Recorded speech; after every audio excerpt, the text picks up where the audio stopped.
हरे कृष्णा, जय श्री हरि ओम नमः शिवाय। प्रिय भक्त जनों, आज सुनाते हैं बुधवार को गणेश भगवान की कथा कहानी। बड़ी ही दुर्लभ कथा सुनेगी, तो आइए बड़ी ही श्रद्धा और प्रसन्नचित मन से इस कथा को सुनते हैं।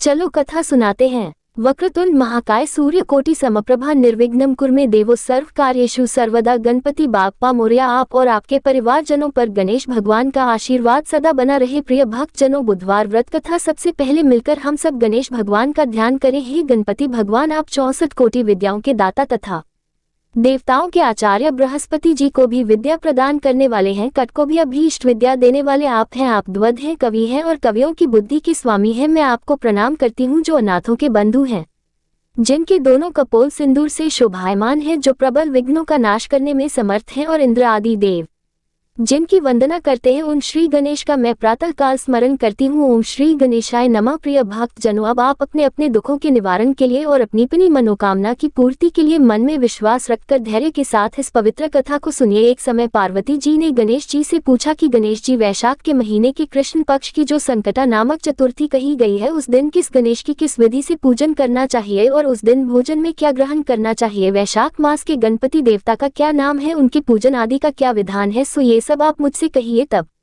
गणेश जी कहने लगे, हे माता, वैशाख कृष्ण चतुर्थी के दिन व्रत करना चाहिए। उस दिन वक्रतुंड नामक गणेश जी की पूजा करके भोजन में कमल गट्टे का हलवा लेना चाहिए। हे जननी, द्वापर युग में राजा युधिष्ठिर ने इस प्रश्न को पूछा था और उसके उत्तर में जो कुछ भगवान श्री कृष्ण ने कहा था, मैं उसी इतिहास का वर्णन करता हूँ। आप श्रद्धा युक्त होकर सुने। हे राजन युधिष्ठिर, इस कल्याणदात्री चतुर्थी का जिसने व्रत किया और उसे जो फल प्राप्त हुआ, मैं उससे ही कह रहा हूँ। प्राचीन काल में एक रंतिदेव नामक प्रतापी राजा थे। जिस प्रकार आग तृण समूहों जला डालती है, उसी प्रकार वे अपने शत्रुओं के विनाशक थे। उनकी मित्रता यम, कुबेर, इंद्र आदि देवों से थी। उन्हीं के राज्य में धर्मकेतु नामक एक श्रेष्ठ ब्राह्मण रहते थे। उनकी 2 स्त्रियां थी, एक का नाम सुशीला और दूसरी का नाम चंचला था। सुशीला नित्य ही कोई ना कोई व्रत रखा करती थी, फलतः उसने अपने शरीर को दुर्बल बना डाला था। इसके विपरीत चंचला कभी कोई व्रत उपवास आदि न करके भरपेट भोजन करती थी। इधर सुशीला को सुंदर लक्षणों वाली एक कन्या हुई और उधर चंचला को पुत्र रत्न की प्राप्ति हुई। ये देखकर चंचला बारंबार सुशीला को ताना देने लगी, अरे सुशीला, तूने इतने व्रत उपवास करके शरीर को जर्जर बना डाला, फिर भी एक कृषकाय कन्या को जन्म दिया। मुझे देख, मैं कभी व्रत आदि के चक्कर में न पड़कर हृष्ट पुष्ट बनी हुई हूँ और वैसे ही बालक को भी उत्पन्न किया है। अपनी सौत का व्यंग्य बाण सुशीला के हृदय में चुभने लगा। वह पतिव्रता विधिवत गणेश जी की उपासना करने लगी। जब सुशीला ने भक्ति भाव से संकटनाशक गणेश चतुर्थी का व्रत किया तो रात्रि में वरदायक गणेश जी ने उसे दर्शन दिया। श्री गणेश जी ने कहा, हे सुशीले, तेरी आराधना से हम अत्यधिक संतुष्ट हैं। मैं तुम्हें वरदान दे रहा हूँ कि तेरी कन्या के मुख से निरंतर मोती और मूंगा प्रवाहित होते रहेंगे। हे कल्याणी, इससे तुझे सदा प्रसन्नता रहेगी और हे सुशीले, तुझे वेद शास्त्र वेदता एक पुत्र भी उत्पन्न होगा। इस प्रकार का वरदान देकर गणेश जी वहीं अंतर्ध्य हो गए। वरदान प्राप्ति के फलस्वरूप उस कन्या के मुख से सदैव मोती और मूंगा झड़ने लगे। कुछ दिनों के बाद सुशीला को एक पुत्र उत्पन्न हुआ और इसके बाद धर्मकेतु स्वर्गगामी हो गया। उसकी मृत्यु के अनंतर चंचला घर का सारा धन लेकर दूसरे घर में जाकर रहने लगी, परंतु सुशीला पति गृह में रहकर ही पुत्र और पुत्री का पालन पोषण करने लगी। उस कन्या के मुंह से मोती मूंगा गिरने के फलस्वरूप सुशीला के पास थोड़े समय में ही बहुत सा धन एकत्रित हो गया। इस कारण चंचला उससे ईर्ष्या करने लगी। एक दिन हत्या के उद्देश्य से चंचला ने सुशीला की कन्या को कुएं में धकेल दिया। उस कुएं में गणेश जी ने उसकी रक्षा की और वह बालिका सकुशल अपनी माता के पास लौट आई। उस बालिका को जीवित देखकर चंचला का मन उद्विग्न हो उठा। वह सोचने लगी कि जिसकी रक्षा ईश्वर करता है, उसे कौन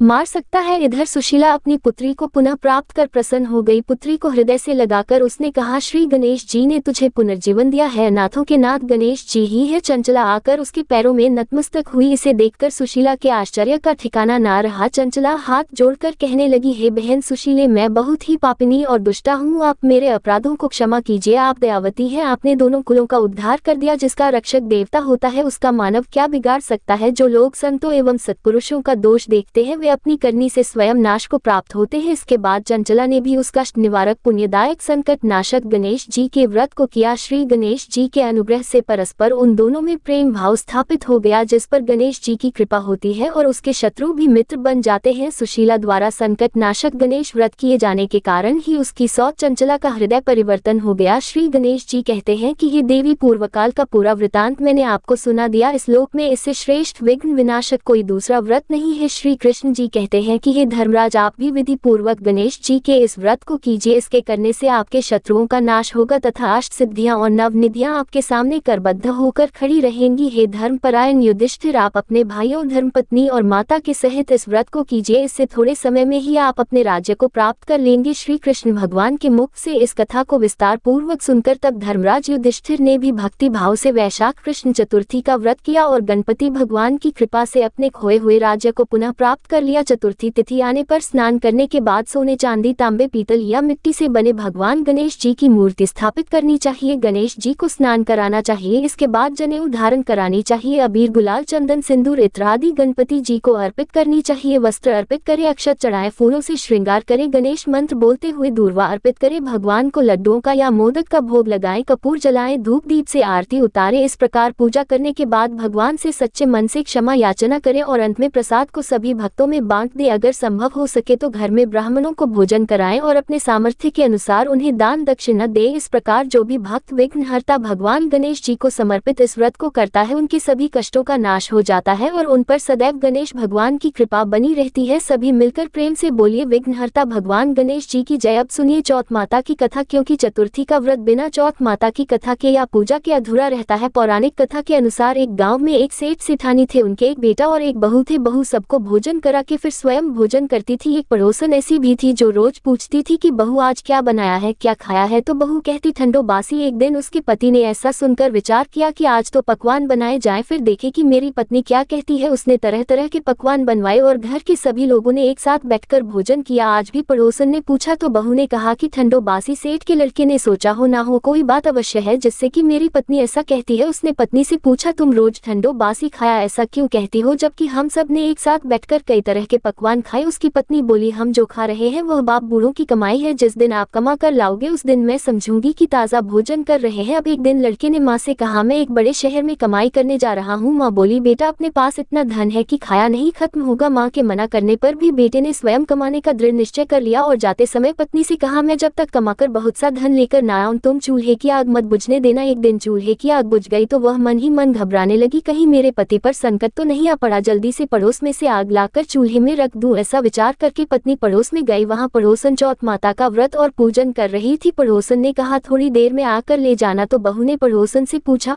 आप यह व्रत क्यों करती है, इससे क्या मिलता है।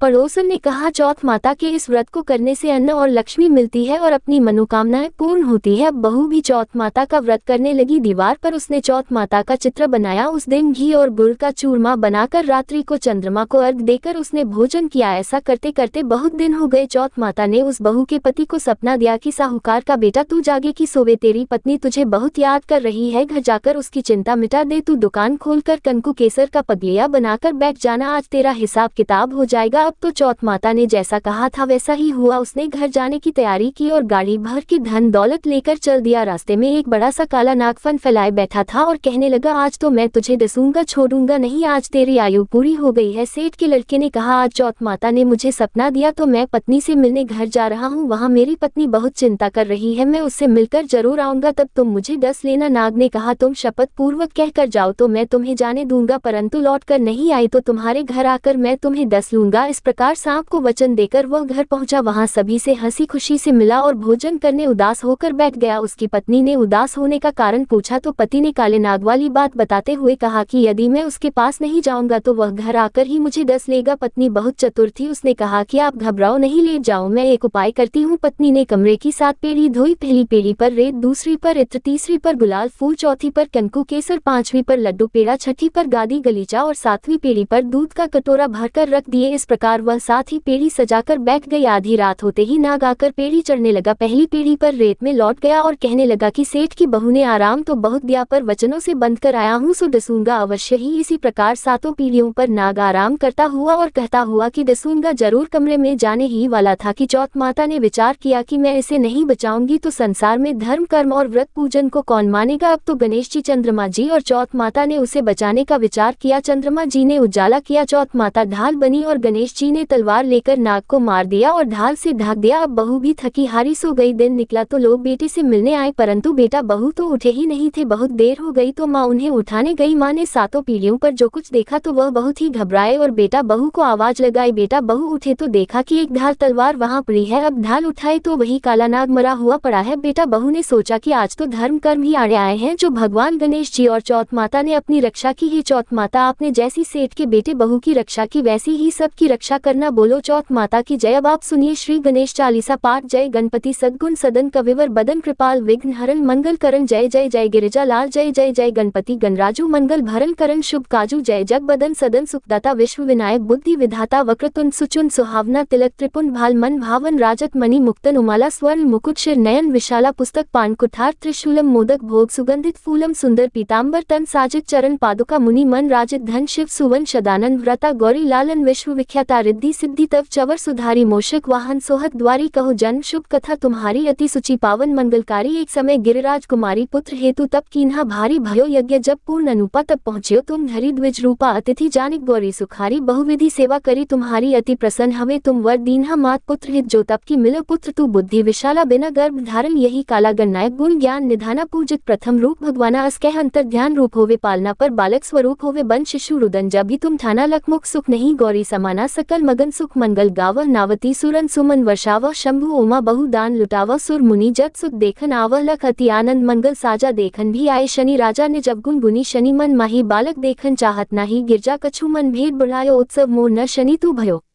कहत लगे शनि मन सकुचाय का कर हो शिशु मोह दिखाए नहीं विश्वास उमा और भय शनि सो बालक देखन कहियो पद तह शनि दृक कौन प्रकाशा बालक सिर उड़ गयो आकाशा गिरजा जागिरी विकल हवे धरनी सो दुख दशा गयो नहीं वर्णी हाहाकार मच्छ्यो कैलाशा शन की लक सुत को नाशा तुरत गरुड़ चढ़ी विष्णु सिद्धाऊं काटी चक्र सो गज सिर लाई बालक के धर ऊपर धारियो प्राण मंत्र पर शंकर दारियो नाम गणेश शंभु तब कीन्हे प्रथम पूज बुद्धि निधि वर दीन है बुद्धि परीक्षा जब शिव कीन्हा पृथ्वी कर प्रदक्षिणा लीन्हा चले शदानन भरमी भुलाई रच बैठ तुम बुद्धि उपाय चरण मातु पितु के धर ली है तिनके साथ प्रदक्षिण की है धनी गणेश कह शिव ये हर्ष नपते सुरन सुमन बहु बरसे तुम्हारी महिमा बुद्धि बढ़ाई शेष सहस मुख सके न गाय मैं मतहीन मलन दुख हारी करहु कौन विधि विनय तुम्हारी भजत राम सुंदर प्रभु दासा जग प्रयाग करा दुर्वासा अब प्रभु दया दीना पर कीजिए अपनी शक्ति भक्ति कुछ दीजिए श्री गणेश ये चालीसा पाठ करे कर ध्यान नित नव मंगल ग्रहे बसे नहीं जगत सम्मान संबंध अपने सहस्त्रदश ऋषि पंचमी दिनेश पूर्ण चालीसा भयो मंगल मूर्ति गणेश श्री गणेश चालीसा समाप्त होती है। प्रेम से बोलिए भगवान श्री गणेश की जय। आप सभी को आज की वीडियो अच्छी लगी हो तो वीडियो को एक लाइक जरूर करें और भगवान गणेश जी की जय जरूर लिखें और हमारे हिंदी स्टोरी चैनल को भी सब्सक्राइब करें। धन्यवाद।